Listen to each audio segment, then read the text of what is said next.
আমার নাম মোহাম্মদ মেহেদি হাসান। কোন স্কুলে পড়ো? আমি পড়ি দক্ষিণ সাইড গোপালপুর হামিদা খানম উচ্চ বিদ্যালয়ে, জি। কোন ক্লাসে পড়ো? ক্লাস 8-এ। কি সমস্যা হয়েছে? আমি কোচিংয়ে গেছি। কোচিংয়ে যাওয়ার পরে ওইখান থেকে কিছু পোলাপান আসছে, মানে তিলা স্কুলে 9-এ আসার পরে আমার ওই জাতি ডাক দিয়ে নিয়ে গেছে।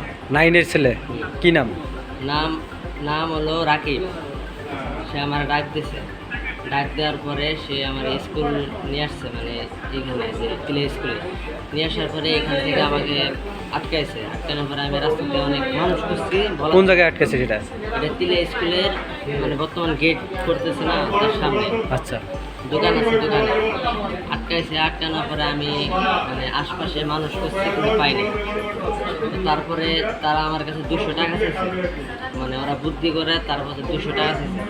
পরে আমি বলছি আমার কাছে টাকা নাই। যখন টাকা নাই বলছি তখন ওরা আবার যা বুদ্ধি করছে, আমি আসতে পরে যখন টাকা নাই তখন ওরা বুদ্ধি করে আমারে নিয়ে গেছে চেয়ারম্যান আছে না, কামরুল চেয়ারম্যানের বাসার মানে সামনে ফাঁকা ফিল্ডে নিয়ে যায়। তারপর স্কুলের পিছনে নিয়ে যায় আমারে মার দিচ্ছে কানের মধ্যে, কিন্তু কানের যে পর্দা আছে পর্দা ছিদ্র হয়ে গেছে।